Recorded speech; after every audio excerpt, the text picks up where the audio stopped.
Welcome back to the deep dive. Today we're tackling a figure who embodies, well, maybe the ultimate historical contradiction, Cyrus the Great. Absolutely. We're talking about the founder of the Achaemenid Empire, around 600 to 530 BC, the biggest the world had seen up to that point. Right, huge. But he's this paradox, isn't he? A massive conqueror, yet somehow remembered as, well, almost benevolent. That's exactly the puzzle we need to unpack.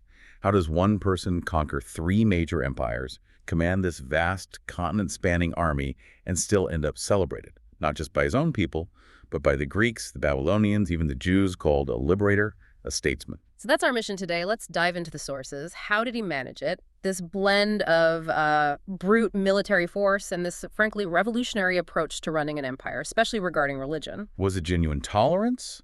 Or was it just incredibly shrewd statecraft? Maybe the smartest political move the ancient world had seen. We have to start with where he came from, I suppose. His core identity, as you said, founder of the Achaemenid Empire, West Asia, Central Asia. All the way from the Lydian frontier, modern Turkey, across to the Indus Valley. I mean, think about the sheer diversity in that territory. Countless peoples, languages, religions. Managing that had to be his unique genius. Yeah, it was. Okay, so dynastic roots first. Son of Cambyses I, king of Anshan. And his line goes back, grandfather Cyrus I, great-grandfather Tispes. That's the lineage. That's the, let's say, official version. Right. The one later Achaemenid rulers, especially Darius the Great, really wanted to solidify. It anchors Cyrus firmly in that specific royal line. But there's another angle. There is. Some scholarship, looking at the earlier context, suggests his family might have been more Tispid and Elamite or Anshanite, linked to the region of Anshan rather than purely Achaemenid in the way Darius later defined it. Does that distinction really matter that much? I mean, he founded the empire, conquered everyone. Who cares about the exact label of his tribe? Well, it matters for legitimacy, especially later on. The fact that there's even a discussion suggests that rulers like Darius, who, let's not forget, took power after Cyrus's son, in somewhat contested circumstances. Oh, yeah. He needed to hammer home that Achaemenid connection to strengthen their own claim. For us, the key point is he was a powerful local king who exploded onto the scene and built an empire incredibly fast. Right. Let's talk about that speed. His military career is just staggering. It kicks off with overthrowing the Median Empire, his own grandfather, a statesman. Yes, his maternal grandfather. There was about 3 years of conflict, ending around 550 BC. And it wasn't just battles. No. It was smart politics, maybe even manipulation. Stagis put his top general, Harpagus, in charge of the Median army. Okay. Now, according to Herodotus at least, Stagis had treated Harpagus absolutely brutally years before over some slight. Harpagus hadn't forgotten. So revenge. Seems like it. He saw his chance, defected to Cyrus, and crucially persuaded a large chunk of the Median nobles and army to switch sides with him. The Median capital, Ecbatana, fell largely because of this internal betrayal. Wow. So right from the start, he knew how to exploit weaknesses within the enemy leadership, find disgruntled allies. Exactly. A pattern we see again. After Media, he pivots west. Lydia in Asia Minor. King Croesus, famous for his unbelievable wealth. This is around 546 BC. And this leads to that famous battle, Thimbra, the one with the camel. That's the one. It's a fantastic example of thinking outside the box militarily. Yes. Cyrus positions dromedary's camels right at the front of his lines, facing the Lydian cavalry. Why camels, though? Seems bizarre. How would that beat trained cavalry? Apparently, the Lydian horses, which were the core of Croesus's army, had never encountered camels before. The smell, the sight, it completely freaked them out. Seriously, just the smell. That's the story. Total panic. The cavalry, the pride of the Lydian army, just broke and fled. After that, Cyrus besieged and took Sardis, the Lydian capital. And then he spared Croesus. Didn't execute him. Famously, yes. He kept Croesus on as an advisor. Okay, I have to pause here. In ancient warfare, you kill the enemy king. That's standard practice. Isn't sparing Croesus just incredibly risky, setting yourself up for a future rebellion? It looks risky on the surface, doesn't it? Yeah. But the sources, especially how things played out, suggest it was calculated. Very calculated. How so? Think about the message it sends. Executing Croesus, he becomes a martyr, fuels resistance. Sparing him, treating him with honor. It broadcasts a different message entirely. Precisely. Submit to Cyrus, and maybe, just maybe, your life, your status, your local customs might actually be respected. It's propaganda through action. Magnanimity as a weapon. Huh. Clever. And that strategy, that reputation must have helped with the next big target. Babylon, the Neo-Babylonian Empire. Absolutely. After the Battle of Opis, the sources like the Nabonidus Chronicle are pretty clear. Cyrus's general, Gubaru, walks his troops right into the city of Babylon in 539 BC. No siege, no major fight at the gates. They just opened the gates. Essentially, yes.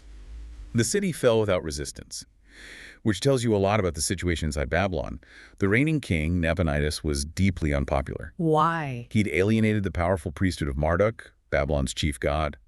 Nabonidus was promoting the moon god Sin, moving religious rites out of Babylon, basically offending all the traditional power structures. So Cyrus didn't just conquer Babylon. He was practically welcomed in by a significant faction who saw him as a better alternative, a liberator from an impious king. Okay, so now he controls this enormous territory, Media, Lydia, Babylon, plus his original base.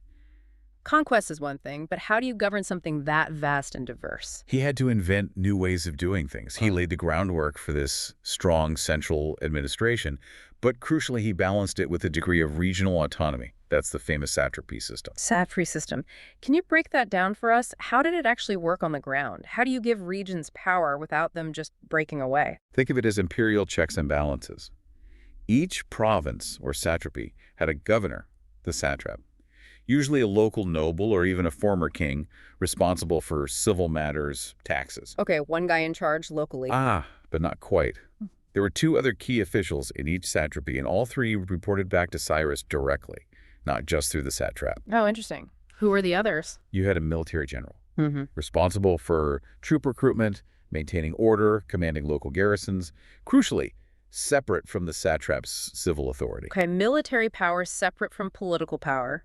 And the third? The third was a state secretary, sort of like a royal administrator or maybe even an intelligence officer, kept records, monitored the satrap, and the general reported everything back to the capital, the king's eyes and ears. Yeah, so you split political, military, and oversight functions. Yeah. No single person in a province could easily consolidate enough power to challenge the center. Exactly. It was genuinely innovative for its time, a way to manage a multi-ethnic, sprawling empire effectively. And he backed this administrative structure with hard power too, right? The famous immortals. Thus, his elite royal guard, 10,000 heavy infantry, supposedly always kept at that exact number. If one fell, another immediately took his place, hence the name. A formidable, loyal corps. And the communication system, the Chaparkhane. Another brilliant piece of infrastructure, essentially an imperial postal service. Relay stations set up along the royal roads with fresh horses and riders always ready. Messages could travel incredibly fast across the empire. Like an ancient Pony Express. Pretty much. This combination, the administrative structure, the elite troops, the fast communication, that's what gave the Achaemenid Empire its staying power for over 2 centuries. Cyrus wasn't just conquering, he was building the institutional skeleton. Which brings us back full circle to that paradox. The military machine, the immortals. How does that guy become known as the great liberator? It comes down to that policy of tolerance. Religious tolerance, cultural tolerance. That's what really set him apart and cemented his legacy. The titles alone tell a story. The Greeks called him Cyrus the Elder, kind of respectfully acknowledging this different approach. The Babylonians, as we said, relieved to be rid of Nabonidus, called him the Liberator. But the one that always gets me is what his own people called him, the Father. Yeah, that comes through in sources like Xenophon, this idea that he was seen as someone who gave things to his subjects rather than just taking this image of paternal care, of magnanimity. And it wasn't just sentiment, it was statecraft. And perhaps the most powerful, most lasting example of this is the Edict of Restoration for the Jewish people. It's a monumental moment in Jewish history, right there in the Hebrew Bible.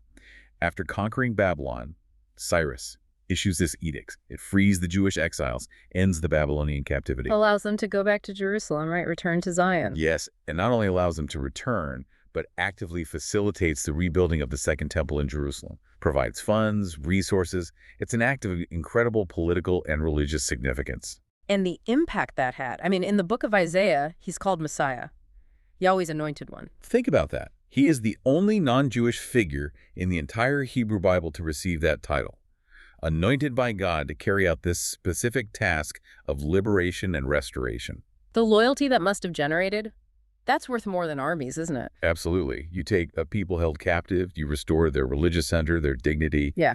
You've potentially turned former enemies or resentful subjects into incredibly loyal supporters on a critical frontier of your empire. And we have physical proof of this policy, don't we? The Cyrus cylinder. We do. It's a small clay cylinder, looks almost like a barrel covered in Akkadian cuneiform script, found in the ruins of Babylon. And what does it actually say? It basically lays out Cyrus's version of the conquest. It denounces the previous king, Nabonidus, for his impiety. It portrays Cyrus as chosen by the Babylonian god, Marduk. And crucially, it talks about returning displaced peoples to their homelands and restoring their temples. Which sounds very much like what happened with the Jews. Exactly. It corroborates that general policy of repatriation and religious restoration across Mesopotamia. Now, this cylinder has become quite famous, even controversial, in modern times. The Shah of Iran, back in the 70s, called it the first human rights charter. The UN picked up on that too. Is that fair? It's complicated. Look, designating it as the first human rights charter was a powerful symbolic move, especially for modern Iran, connecting to this ancient legacy of tolerance. It resonated internationally. But historians, generally push back against applying the modern concept of human rights back to the 6th century BC. It's what we call anachronistic. Meaning the idea didn't exist back then in the way we understand it now. Precisely. It's like calling Magna Carta the Democratic Constitution. Yeah. It was a step towards certain principles, maybe, but it wasn't conceived in those terms. The Cyrus cylinder fits very comfortably within a long tradition of Mesopotamian royal inscriptions. New kings often issued decrees proclaiming their justice, piety, how they were restoring order, correcting the wrongs of the previous ruler. It was partly propaganda, partly a way to secure the loyalty of the local elites, especially the priesthoods, by respecting their traditions and gods. So, stripping away the modern lens, the real genius wasn't necessarily humanitarianism in our sense, but recognizing that respecting local religions and traditions was the smartest way to achieve stability in a giant, diverse empire. I think that's a fair assessment. It was incredibly pragmatic, respecting Marduk in Babylon, facilitating the temple rebuilding in Jerusalem. These weren't just nice gestures. They were strategic investments in imperial cohesion, less costly than maintaining huge occupying armies everywhere. Brilliant statecraft, disguised as benevolence. Or perhaps genuinely both. That's the enduring question, isn't it? Okay, so we've seen his rise, his methods of rule, his unique legacy. But how did it all end? His death seems to be, well, another area of conflicting stories. It really is. The end of Cyrus is as complex as his life. We have solid cuneiform evidence confirming he died around December 530 BC, and his son Cambyses II succeeded him. That much is clear. But the how? That's where it gets murky. Very murky. We have at least 3 dramatically different accounts from later Greek historians. It forces you to think about historical bias, storytelling, maybe even propaganda after his death. Let's take the most famous, most dramatic one first, Herodotus's version. This involves a campaign way out east against the Massachei, these nomadic warriors. Right, led by their queen, Tomyris, a formidable opponent. And Herodotus tells this incredibly vivid, almost movie-like story. He does. Cyrus tries a trick. He sets up a camp deliberately lightly defended, but stocked with tons of wine, something the Massachei weren't used to. He baits them. Exactly. A contingent of the Massachei, led by Tomyris' son, attacks the camp, finds the wine, drinks themselves into a stupor. Cyrus then circles back, attacks the drunken soldiers, and captures Tomyris' son. And the son. Once he sobers up and realizes the shame of his capture, he kills himself. Tomyris is, understandably, absolutely enraged, both by the trickery and the loss of her son. She vows revenge. Bloody revenge. According to Herodotus, she gathers her full forces, engages Cyrus in what he calls the fiercest battle of Cyrus's entire career, and she wins. Cyrus is killed in battle. Yes. And Tomyris, fulfilling her vow, finds his body on the battlefield, has his head cut off, and dips it into his skin filled with human blood. And she says something like, "I warned you I would quench your thirst for blood, and so I shall." Or words to that effect. Sate yourself on blood. It's brutal, unforgettable imagery. wow, a dramatic, maybe cautionary tale about overreach? Perhaps. Or maybe just a great story Herodotus heard. But it's not the only one. We have another version from Ctesias, another Greek historian. What does Ctesias? Much less dramatic. Ctesias claims Cyrus died fighting the Dervises, another group, possibly near India. Apparently, they were helped by Indian allies who brought war elephants, which wounded Cyrus fatally. So just killed in action, suppressing a revolt on the frontier. A much more mundane end for a great conqueror. Exactly. Seems plausible, if less spectacular. And then there's a third version. Yes, from Xenophon. In his work, the Cyropedia, which is more of a philosophical treatise on ideal leadership using Cyrus as a model than strict history. Right, almost like a novel. Kind of. In Xenophon's version, Cyrus dies peacefully, of old age, surrounded by his family and officials in his capital city, Pasargadae, giving wise final instructions. The perfectly noble end for the perfectly virtuous ruler Xenophon wanted to portray. Precisely. It fits Xenophon's philosophical agenda. Highly unlikely to be historically accurate in detail, but it tells you how some people wanted to remember Cyrus. So, 3 completely different deaths.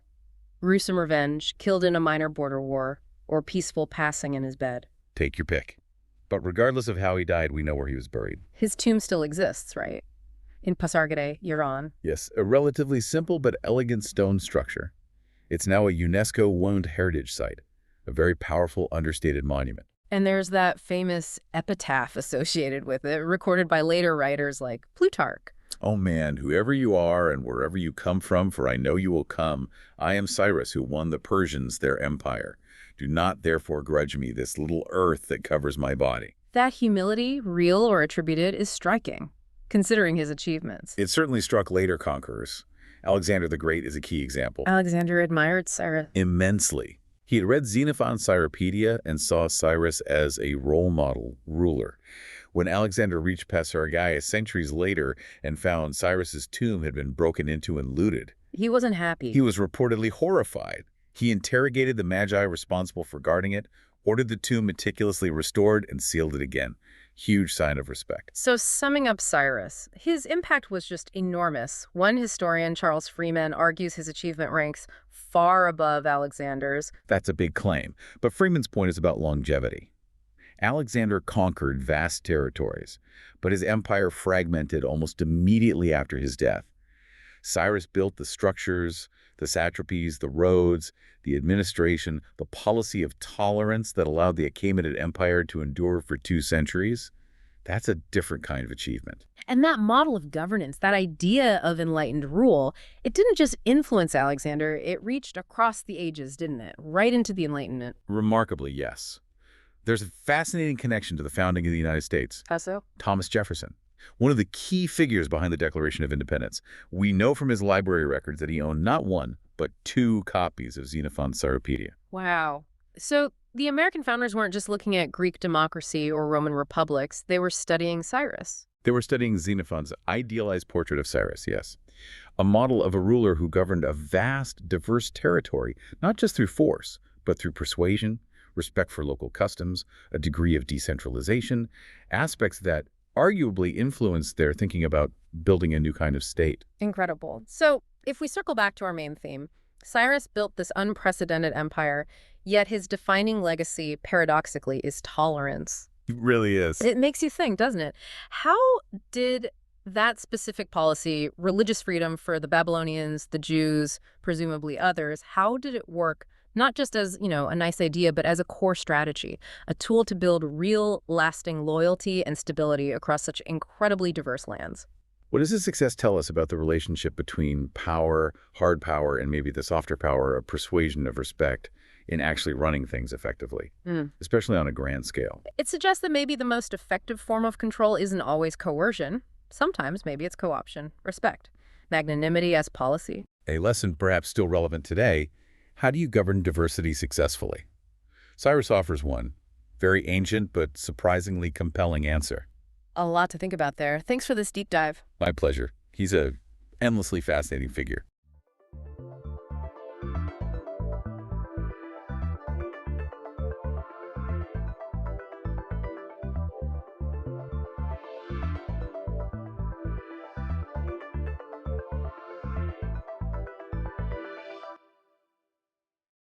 Imagine 2 people sitting in a pub in London. Both are, completely deaf. Both are surrounded by hearing people chatting away in spoken English. Right. Yet if the deaf American and the deaf Brit try to strike up a conversation, they literally cannot understand a single word the other is signing. Welcome to this deep dive. It's such a wild image, isn't it? It really is. Today, we're taking you into a linguistic landscape that pretty much shatters everything you might think you know about how human beings communicate. Yeah, we're really tearing down that whole myth that sign language is universal. Exactly. And we're going to unpack the hidden mechanics of how you can build a a complex, rich language basically out of thin air. That London pub scenario is so great because it really breaks people's brains a bit. Oh, totally. Because, we are just so conditioned to think of language as a one-to-one audio experience. Right, like an invisible string of sound. Exactly. We assume that if you sever that acoustic string of spoken English, whatever physical gesture replaces it must just be like a shadow of the real thing. Like it's just English on the hands. Yes. But looking through the sources we've compiled for you today, nothing could be further from the truth. Not even close. There are actually over 150 documented sign languages globally, and the most widely used one on the planet isn't American or British.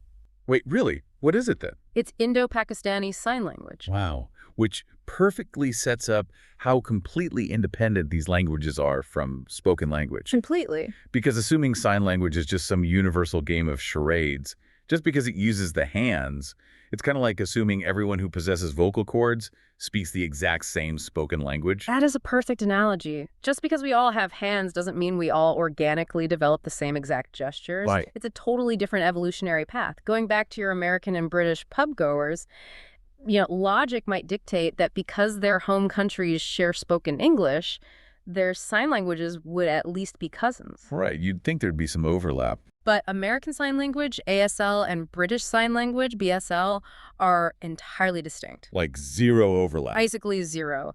The communities that formed those languages were separated by an ocean, so they developed completely different vocabularies and grammatical structures. That makes sense. ASL actually traces its roots back to the French Sign Language family. Oh, interesting. Why French? It was because of the specific educators who came over to establish deaf schools in the U.S. back in the 1800s. Okay, wow. And if you look at the grammar, ASL actually shares more structural similarities with spoken Japanese than it does with spoken English. Wait, spoken Japanese?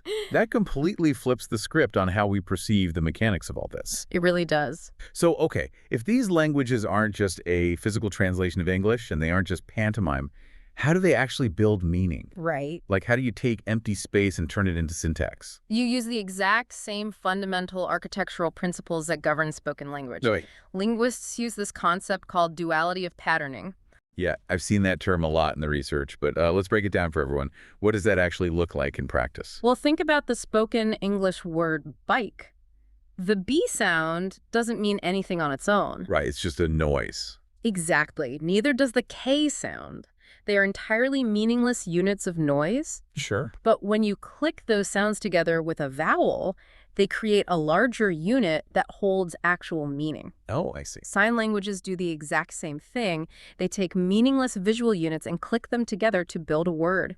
And the sources highlight that these meaningless visual units are broken down into 5 distinct parameters, right? That's right. It's hand shape, orientation, location, movement, and non-manual expression. Yep, those are the big 5. So it's the shape your hand makes, which way your palm is facing, where it sits in relation to your body, how it moves through the air, and what your face is doing. Exactly. None of those hold a dictionary definition in isolation. But combine them, and you have a word. Precisely. And there is a brilliant historical footnote to this, actually. Oh, I love a good historical footnote. So when linguists first started analyzing sign languages seriously, like in the mid-20th century, they needed a scientific term for these visual building blocks. Right. They initially called them shirim. Shirim. Yeah, it's derived from the Greek word for hand. It was a direct counterpart to phonemes, which, comes from the Greek word for voice. Oh, that's clever. Today, though, linguists often just use the word phonemes or features for sign languages, too. Just because the underlying cognitive function is identical. Exactly. The brain is doing the same thing. But the way those features are deployed has to be totally different, right? Because of the medium itself. How so? Well, spoken language is basically linear traffic jam. Like, I can only push one sound out of my mouth at a time. Right. It's strictly sequential. But sign languages operate in full 3D space. The sources talk a lot about spatial grammar and something called classifiers. Oh, classifiers are fascinating. Yeah, this is where a signer can show a subject's type, size, shape, and movement all simultaneously. Yes. Can you explain the mechanism behind a classifier? How does that actually work in 3D space? Okay, let's visualize a car accident. Okay, grim, but sure. In spoken English, I have to string the words out linearly. I have to say The bumpy car swerved down the hill and crashed into a thick tree. Right. One word after another. Exactly. It takes time to deliver all those separate pieces of data. But in sign language, you can use a classifier. So how does that look? A signer might use a specific hand shape, say a hand with 3 fingers extended, which fundamentally represents a vehicle. Okay, I'm picturing it. Then they move that hand shape in a bumpy, swerving downward trajectory and literally smash it into their other arm. And the other arm represents the tree. Yes, the other arm is shaped to represent a thick, upright cylinder. Oh, wow. So in one single fluid motion lasting a fraction of a second, the signer has simultaneously communicated the noun, the adjective, the verb, and the adverb. That is just intense mental gymnastics. It really is. If spoken language is like playing single notes on a piano, one key after another, is sign language essentially like playing complex, multi-layered chords? The chord analogy is honestly perfect for describing the internal structure of a single sign. Really? Yeah, linguists call this morphology. You are changing the movement, the location, and the hand shape simultaneously to sculpt the meaning of the word itself. Okay, that makes sense. However, it's crucial to understand that sign languages still rely on a linear sequence to form a larger narrative. Wait, so the syntax, like the actual order of the sentences, is still linear? Correct. You still string those complex chords together in a specific order to tell the story. Ah, I see. Because, I mean, the human body has motor constraints. You can't endlessly move your 2 hands in entirely independent, wildly asymmetrical patterns without your brain just getting its wires completely crossed. Right, like patting your head and rubbing your belly, but on a massive scale. Exactly. There is naturally a lot of symmetry required. So while there is a beautiful simultaneity to the words themselves, the sentences still unfold sequentially over time. Okay, so the hands are playing these complex chords. But you mentioned earlier that non-manual expression is one of those 5 foundational parameters. Yes, the face. Right, if we zoom in on the face, the sources reveal something incredibly counterintuitive. The hands are really only half the story. This is a major paradigm shift for anyone who thinks sign language is just about gesturing with your fingers. Totally. The non-manual elements, the specific postures of the torso, the tilt of the head, the furrowing of the eyebrows, puffing the cheeks, these are not there just to add emotional flavor. Which is what everyone assumes, right? Like you're just acting out the feeling. Exactly. But they are literally the grammar of the language. Grammar is on the face. That completely caught me off guard when I read it. It's incredible, isn't it? It is. The eyebrows and head tilts actually dictate if a sentence is a question or if it contains a relative clause. They act as adverbs. They absolutely do. There is a striking example in the sources from ASL regarding the concept of not yet. Oh, that's a great example. Yeah, to sign not yet, you make a specific manual hand gesture. But you also strictly require the tongue to touch the lower lip and the head to rotate slightly from side to side. Yep. If you make the exact same hand gesture without those specific facial movements, the word changes completely. It translates to late. Which means the facial expression is lexically contrastive. Let's define that for the listener really quick. Lexically contrastive. It means the physical movement of the face is the absolute only thing distinguishing 2 completely different dictionary words. Like swapping a B for a P changes bat to pat. Exactly that. It alters the fundamental definition. And, this strict reliance on rules leads us right into a massive historical debate about iconicity. Iconicity being the idea that a sign looks like the physical thing it represents, like pretending to drink from a cup. Right. And for decades, early linguists outright refused to classify sign languages as real languages because of this iconicity. Because they thought it was too obvious. Yeah, they held a very rigid view that a true language required a totally arbitrary relationship between form and meaning. Okay. I mean, the word dog doesn't sound like a dog, right? Right, it's just a random sound we assign to it. But in sign language, many signs clearly mimic their real-world reference. So the critics just dismissed it as glorified mime. But the visual medium naturally allows for more of it, doesn't it? Of course. Like a table has a flat rectangular shape that you can easily outline with your hands, whereas it doesn't really make an ambient sound you can mimic with your voice. Right. But the sources show that what looks like simple pantomime is often this deep structural metaphor. Oh, absolutely. Take the ASL sign for learn. It is a beautiful example of this. It really is. The form consists of a grasping hand moving from an open palm up to the forehead. The open palm represents a book. The grasping hand is literally grabbing information from that book and physically placing it into the brain. It's a double mapping. What do you mean by double mapping? Well, the iconic part is the physical act of grasping a physical object. Okay. But the metaphorical part is taking an abstract, intangible concept, the process of acquiring knowledge, and representing it as a physical object that can be lifted and placed inside the mind. Wow. It is a highly structured linguistic choice. I am going to push back enthusiastically on this, though. Okay, let's hear it. If the visual nature of the language allows for so much mimetic iconicity and you can just map physical actions to meaning, why isn't the sign for smiling just making a literal smile? That is a very fair point. Right.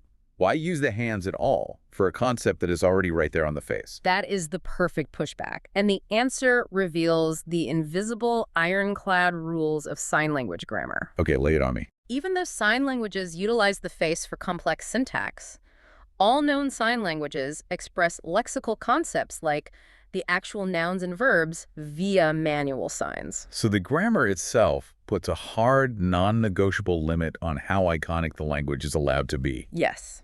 You cannot just act out a smile to mean the verb to smile. Oh, wow. The grammatical rules dictate that core vocabulary must pass through the hands. That's incredible. It proves definitively that sign language is bound by rigid, natural linguistic constraints. It is not just spontaneous acting. Which begs a huge question. If this grammar is so rigid, and it didn't come from a spoken language like English who wrote the rule book, Right. if it isn't just acting, how does a rule like that actually get established in a visual medium? The rules emerge from the presence or the absolute absence of community. The social environment is the crucible where sign language is forged. We generally see a divide between deaf community sign languages and village sign languages. Let's unpack deaf community sign languages first. These arise when deaf people, who are usually born into hearing families, are brought together in an urban center or an educational setting. Yes. The most famous example from the research is Nicaraguan Sign Language, right? That's the gold standard example, yes. Because this didn't even exist 50 years ago. It spontaneously evolved in the student bodies of deaf schools, where sign language wasn't even the language of instruction. Right. The teachers were actually trying to teach them to lip-read Spanish. Which is just wild. But the mechanism of how it evolved is fascinating. You had a first generation of older kids who arrived at the school with their own fragmented homemade gestures. Like from their individual homes. Right. And they used those to communicate in the schoolyard, creating a basic pidgin, a sort of rough, improvised contact language. But a pidgin doesn't have complex grammar. It gets the point across, but it's pretty clunky. Exactly. Yeah. But then the second generation arrived. The younger kids. Yeah, the younger kids. They observed the older kids using this rough pidgin. And because human children possess an innate language acquisition instinct, these younger kids naturally systematized it. They just intuitively upgraded it. Yes. They smoothed it out, added complex spatial grammar, introduced fluid syntax, and literally turned a rough collection of gestures into a fully fledged, newly minted human language. They wrote the rule book simply by interacting with each other. Exactly. Now contrast that with village sign languages, which develop in completely different social ecosystems. Very different. In places like Martha's Vineyard in the United States or Katakolok in Bali, you had insular communities with a very high rate of hereditary deafness. Right. And because there were so many deaf individuals integrated into every single level of the village, the entire community, deaf and hearing alike, learned to sign. It just became a shared dominant language. Deafness wasn't a barrier to communication because everyone essentially spoke the same visual language. The environment completely shapes the utility of the language. Totally. But the research also pivots to a much starker reality to show us what happens when you strip that community away entirely. Right. What happens if a deaf child is born to hearing parents and they have zero access to other signers? They developed something called home sign. Exactly. The child naturally wants to communicate, so they invent a rudimentary system of signs with their family. But, and this is the crucial distinction, it never develops into a full language. No, it doesn't. Why does it hit a ceiling? Because a true language requires a feedback loop. A feedback loop. Yeah, a home science system might develop a few basic idiosyncratic rules so the child can string short requests together. Okay. But without a broader community of peers to interact with, to challenge those rules, and to stretch the vocabulary to encompass abstract concepts, it just stagnates. It gets stuck. Right. It lacks the complex duality of patterning required to meet the standards of a natural language. Which makes me think of the huge trend of baby sign language right now. Sure. Hearing parents teaching. Hearing babies to sign before they can speak vocally. Is that essentially a home sign system? Not quite. They're fundamentally different mechanisms. Really? How so? Baby sign uses vocabulary borrowed from a fully formed natural sign language, like ASL. Oh, I see. But the baby and parents are just using the isolated words. There is no grammar involved. It's just a tool for immediate needs. More like a shortcut. Exactly. And crucially, it's usually completely abandoned the moment the child learns to speak.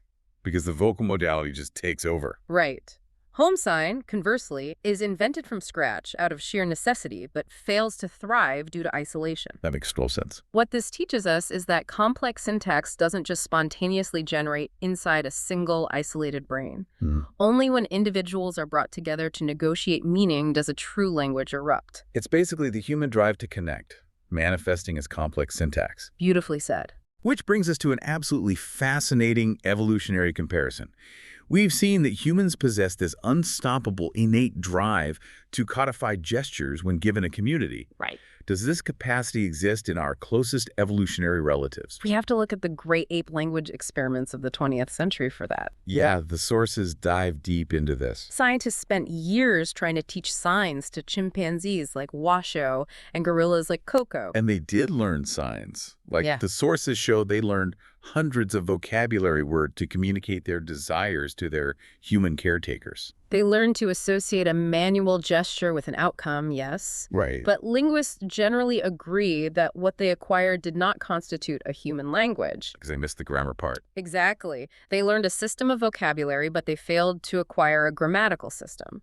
I want to make sure we understand exactly what they were missing here. Sure. Teaching an ape to sign is kind of like giving someone a giant box of Lego bricks, but they only ever learn to hand you a single red brick to get a piece of candy. That is the perfect analogy. They never figure out how to click the bricks together to build a castle or a spaceship. That is exactly how you describe a lack of recursive grammar. Recursive grammar. Yes, recursive grammar is the distinctly human ability to embed ideas inside of other ideas endlessly. Like what? Like saying the dog that chased the cat that ate the rat. Ah, okay. Apes couldn't do that. They couldn't use syntax to generate infinite new meanings the way a human toddler naturally does. But the fact that they can learn the basic vocabulary of gesture points to a major theory in evolutionary linguistics, right? It does. The gestural theory of human language origins. Yes. This is the theory that early hominids didn't start their linguistic journey by grunting and forming vocal words. Right. Human language likely started entirely as a gestural system, utilizing the hands, and only much later evolved into speech. That's so cool to think about. Because our early ancestors possessed the neurological capacity for complex manual communication, long before their vocal tracts had evolved enough to produce the intricate phonetic sounds required for spoken words. Which raises the ultimate evolutionary mystery. What's that? If our early ancestors were communicating beautifully with prehistoric sign languages, if it worked perfectly for coordinating hunts and building societies, what exactly caused the evolutionary shift to the mouth? That is the big question. Why give up the hands and move communication to the throat? That remains one of the great unanswered questions in anthropology, honestly. No clear answer. Was it so they could communicate in the dark? Was it the pressure to free up their hands for using complex tools while simultaneously giving instructions? We just don't have a definitive answer. Wow. But it underscores the fact that the visual manual modality is deeply ingrained in the human brain's architecture. Sign language taps into perhaps the oldest, most foundational language pathways we possess. Which is just a staggering thought to process. Let's take a quick moment to recap the incredible territory we just covered today. That sounds good. We started by breaking the illusion that sign language is just universal mime, realizing that a deaf American and a deaf Brit exist in entirely distinct universes of communication. Right. And we broke down the mechanics of 3D spatial grammar, discovering how classifiers convey huge amounts of information simultaneously. Yeah, that car crash example was wild. And how the face acts as the strict syntactic controller for the manual vocabulary. Then we looked at the profound, necessary impact of community, seeing how entire languages are born in schoolyards when kids negotiate meaning, yet fail to fully form in the isolation of a single home. And finally, we looked back at our evolutionary ancestors to see the very roots of human communication in gesture. It completely reframes how you define the boundaries of what a language actually is. It really does. But before we wrap up this deep dive, I want to leave you with a final lingering thought. Let's hear it. Our sources mention the rapid development of new artificial intelligence algorithms designed for machine translation of sign language. Oh, yeah. Tech companies are rushing to build AI that can watch a webcam and translate sign language directly into text. It's an immense, perhaps unprecedented technological challenge. Because, as we've learned today, sign language isn't just tracking where the hands go. No, not at all. It relies heavily on 3D spatial grammar that maps relationships in the air. It relies on deep, double-mapped metaphors. And the face. Exactly. Yeah. Most importantly, it relies on incredibly subtle, non-manual cues. How does an algorithm differentiate between a raised eyebrow that means a relative clause and a raised eyebrow that just means the signer is surprised? That's the million-dollar question. So as we watch these machines try to parse this data, you have to wonder, can an algorithm ever truly capture the soul and context of a language that is so inextricably linked to the physical human body? Or will AI always miss the forest for the trees, successfully catching the hand gestures, but entirely missing the invisible grammar written on the face? That's a profound thought. At the beginning, we talked about severing the invisible string of sound and realizing sign language is an entirely different dimension. And it makes you wonder if that dimension is something only a human being can truly navigate.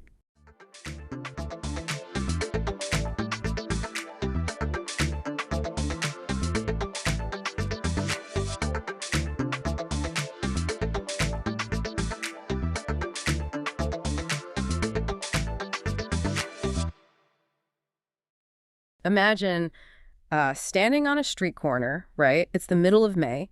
Yeah, maybe. And to your left, you've got this massive crowd. I mean, they are setting off fireworks, they're dancing, they're celebrating literally the greatest, most miraculous day of their lives. The birth of their nation. Exactly. But then you turn your head to the right and you see another group of people right on the exact same street corner, and they are weeping. Right. They're wearing black, and they are mourning that exact same day as just the total, absolute destruction of their society.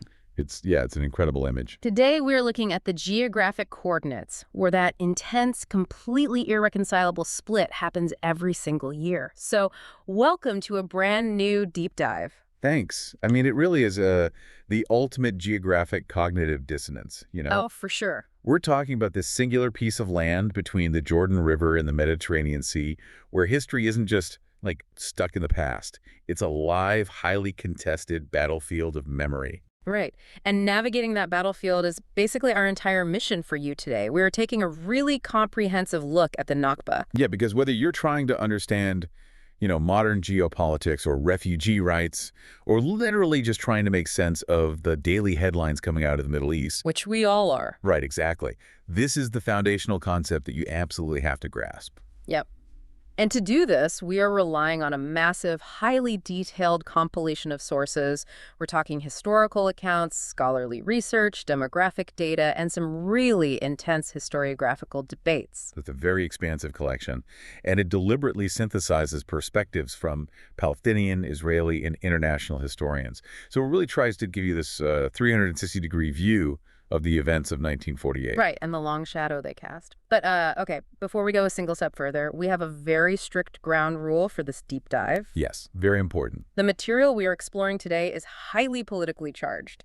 It touches on, just profound historical trauma. Deeply conflicting viewpoints, yeah. Exactly. So we are making it absolutely 100% clear to you right now, we are not taking sides. No. We are not endorsing any of the political positions or the historical narratives presented in our source material. Our role is entirely analytical here.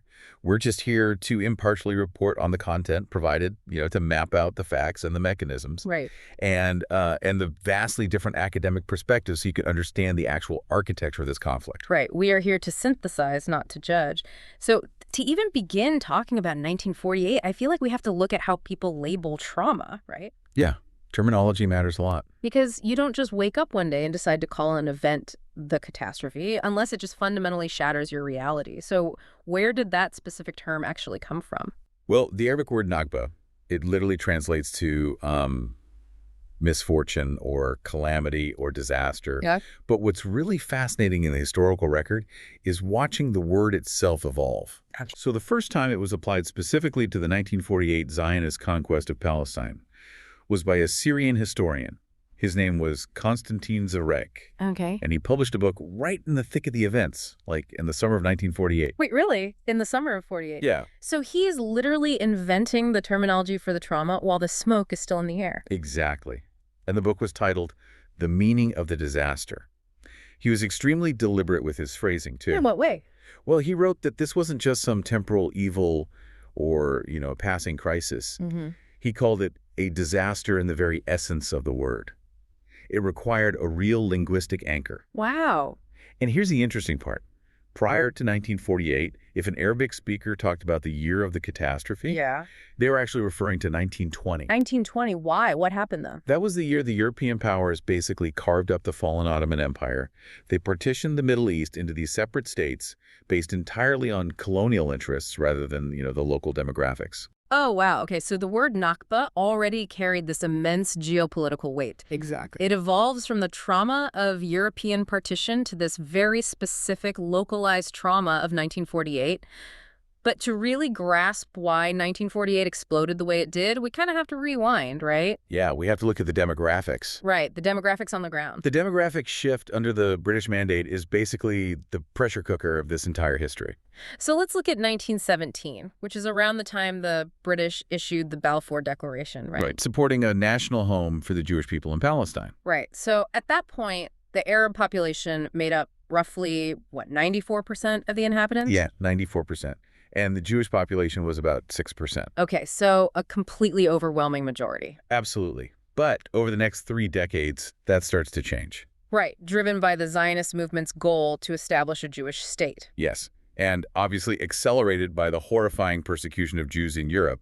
You see Jewish immigration increase dramatically. So by 1947, the Jewish population had grown to about 1/3 of the total population. While the Arab population was about 2/3. Exactly.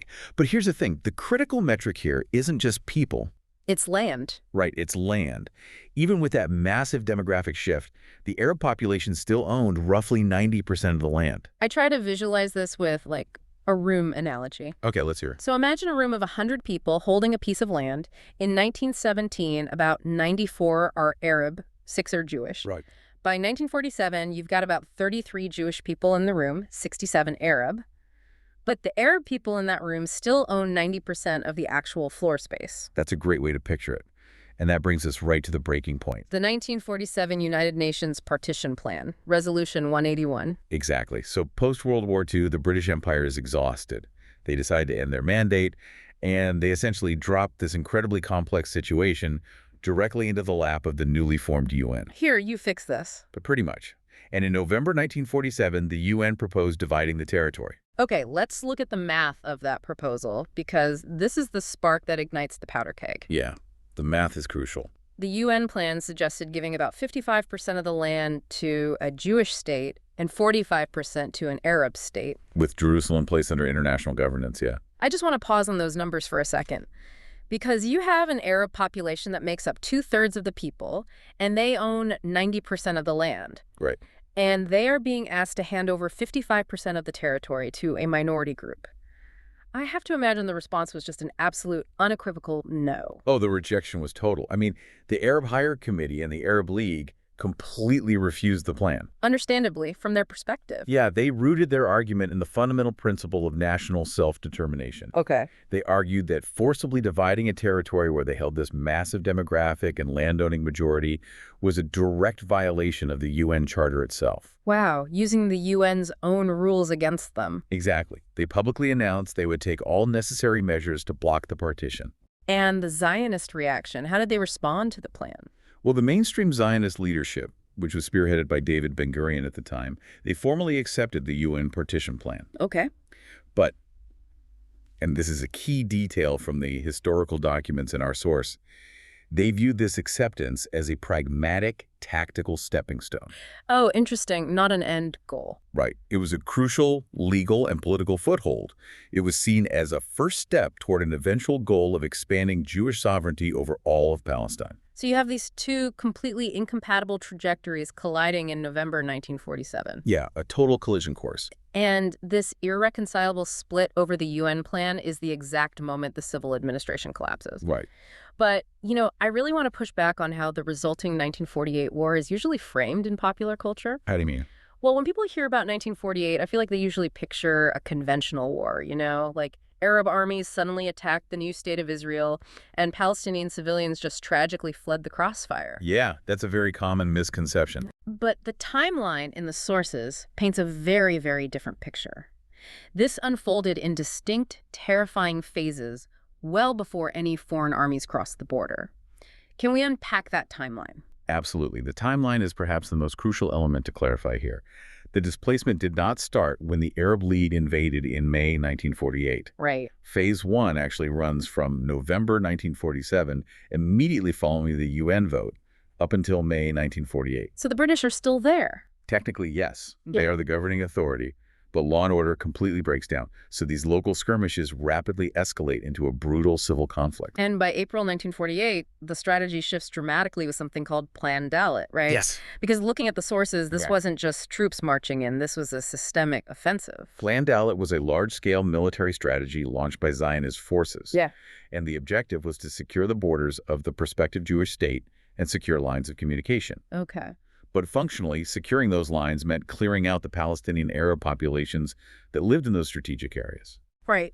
And the methods used to achieve that clearance, they were deeply psychological. Oh, highly psychological. When you look at the historical accounts from April 48, it wasn't just bullets flying.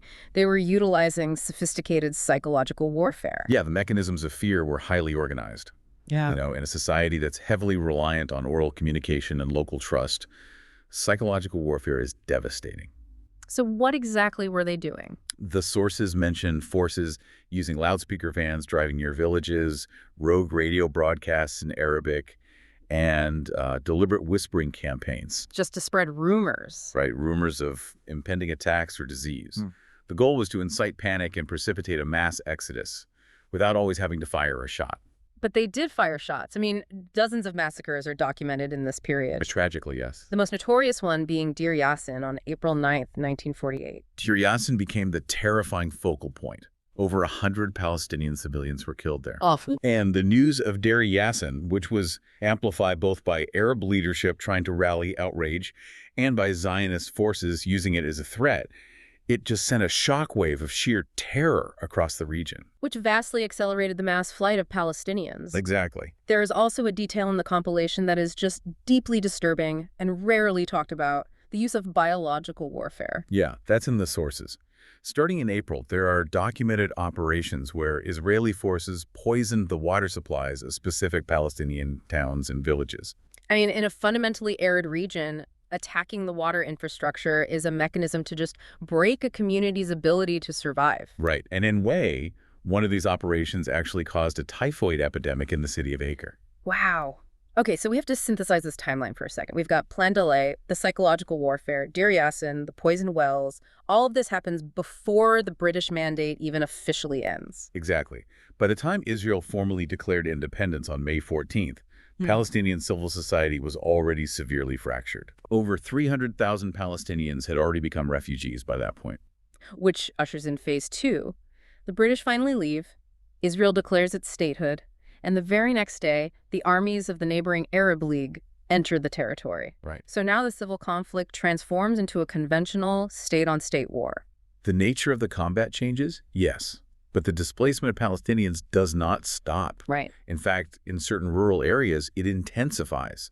Even during these UN-brokered truces over the summer, mass expulsions continued. Did the sources give an example? Yeah, the compilation highlights July 1948, when over 50,000 Palestinians were violently expelled from the towns of Lydda and Ramel in just a matter of days. It's just staggering numbers. And looking at the macro scale, the numbers are universally agreed upon by historians across the spectrum. Right. There's no real debate on the total number. We are talking about approximately 750,000 Palestinians displaced. That is over 80% of the Arab population that lived in what became Israel. Over 500 Arab-majority towns and villages were completely emptied. But this brings up a massive question. What's that? Well, fleeing a war zone is, tragically, a common human experience throughout history. Usually when the treaties are signed and the shooting stops, people walk back home. Right. What made the Nakba permanent? Well, the permanence of the Nakba was engineered. Engineered. Yes. The refugees didn't stay away because they chose to. They were blocked by systematic anti-repatriation policies implemented by the Israeli government in the summer of 1948. Okay. They established a transfer committee whose explicit mandate was to prevent the return of Palestinian refugees. So I was trying to find an analogy for the mechanics of this, and it's like, it's almost like architectural gaslighting, you know? Architectural gaslighting. I like that. Because you flee a fire on your street, planning to return when the embers cool. But when you walk back, it's not just that someone else changed the locks. The house itself has been bulldozed. Right. The street has been renamed in a language you don't even speak. The maps have been redrawn. And the new authorities are telling you that your home, as you remember it, basically never actually existed. Yeah, architectural gaslighting is a very sharp way to describe the physical erasure, because the transfer committee oversaw the destruction of hundreds of villages. Wow. They literally blew up homes and bulldozed structures so there would be nothing for the refugees to return to. That's devastating. Palestinian land was broadly confiscated by the state. And crucial to this erasure, Palestinian place names were Hebraized. Even Hebrew names. Right, given new Hebrew names to overwrite the Arabic geography. But what if people just ignored the new maps and tried to physically walk back to their land? It was incredibly dangerous. Refugees who attempted to cross the new armistice lines, sometimes just trying to harvest their abandoned crops or find family members, they were labeled infiltrators by the Israeli military. Infiltrators to their own homes. Exactly. And the orders were strict. Many were shot on sight or violently expelled a second time. Man. And then there is the legal mechanism of this lockout, the 1952 nationality law. Yeah, that law was essentially the final nail in the coffin of return. It formally denationalized the Palestinian refugees. Meaning what, exactly? Meaning if you weren't present in the state of Israel between 1948 and 1952, you were stripped of your citizenship. It legally rendered hundreds of thousands of people officially stateless. So you have a complete physical, geographic, and legal lockout. Total walkout, yeah. And when you lay out this systemic process, it brings us to a really fierce debate within academia. How do historians actually classify these events? Well, there is a major schism over the terminology here. A significant portion of scholars, including Palestinian, international, and some Israeli historians, explicitly define the Nakba as a premeditated act of ethnic cleansing. Because they look at Plandallet, the massacres, the transfer committee, and they see a unified, intentional project. Exactly. They argue that the systematic destruction of villages and the intentional legal prevention of return demonstrate a clear, concerted effort to remove a specific ethnic group from a territory. Right, to secure a demographic majority. Yes. But to be fair to the sources, there is a very prominent counter-perspective within the historiography that pushes back against that label. Yes, there is. Benny Morris is a really fascinating figure here. He's an Israeli historian whose own archival research heavily documented the massacres and the expulsions, yet he staunchly rejects the term ethnic cleansing. Right. Morris's argument rests on the chaos of military necessity. Okay, unpack that. He points out that the expulsions were partial. He notes that around 150,000 Arabs did remain within Israel's borders and eventually became citizens. Right. He argues that there was no master pre-war blueprint for total expulsion. Instead, he asserts that the displacement was a brutal ad hoc consequence of a war for survival. Wait, so Morris is basically arguing that ethnic removal wasn't the ideological goal, but rather a brutal byproduct of avoiding their own annihilation. That is precisely his thesis. That is a massive distinction to make. It is. Morris argues that Jewish forces were facing the very real threat of a second genocide, this time at the hands of the invading Arab armies, mere years after the Holocaust. Right, the trauma of that is fresh. Extremely fresh. And in the context of an existential war, he argues that uprooting a hostile civilian population situated on crucial military supply lines was an unavoidable military necessity for the survival of the nascent Jewish state. Rather than a racist project of ethnic cleansing. Exactly. It is a profound historiographical clash. One side sees the systemic mechanics of a colonial project of erasure. The other side sees the chaotic, blood-soaked necessities of a desperate war for survival. Right. But the one thing that is absolutely undeniable is that for the Palestinians, the Nakba didn't end with the armistice agreements in 1949. Far from it. To understand the modern Palestinian experience, you have to understand the concept of the ongoing Nakba. Because even the 150,000 Palestinians who managed to remain inside Israel's new borders and became citizens, they were not immediately granted equality. No. No, the historical record shows they were placed under strict military martial law from 1949 all the way until 1966. Wow. Their movement, their economy, their political organizing, it was all heavily restricted by military governors. And then just 1 year after that martial law finally ends, we hit 1967. Exactly. The 1967 Six-Day War triggers another massive wave of displacement. Right. Hundreds of thousands more Palestinians were driven from the West Bank, Gaza, and East Jerusalem. This event is known in Arabic as the Naksa, or the setback. Okay. And this leads modern scholars and Palestinians to use the phrase ongoing Nakba. They do not view 1948 as a discrete historical event with a clear end date. It introduces a pretty terrifying concept for you to consider, right? Yeah. Like, what happens when a catastrophe isn't a single chapter in a history book, but a permanent operating environment? Yeah, that's perfectly put. For Palestinians, the Nakba is a continuous unfolding process. It's displacement, military occupation, land confiscation, and social fragmentation that extends through the decades, right up to the catastrophic devastation of the 2023 Gaza war. Right. And the way this continuous history is remembered, or I guess actively not remembered, is heavily regulated today. Oh, heavily regulated. The compilation brings up specific Israeli legislative measures regarding the Memorial of 1948, most notably the 2011 Nakba law. Right, the Nakba law is a very powerful example of legislating historical memory. How does it work?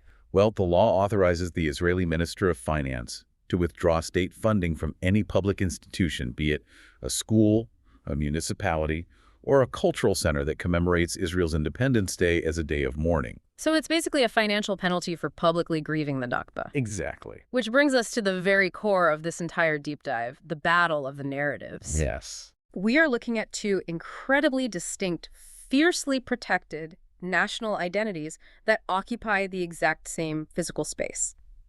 So let's really synthesize how these two views are defined in the sources. Let's begin with the Palestinian narrative. For Palestinians, the Nakba is the absolute center of gravity for their modern national identity. Okay. It's a narrative defined by profound victimization and loss. They view themselves as an indigenous people who were violently dispossessed of their ancestral homeland. Right.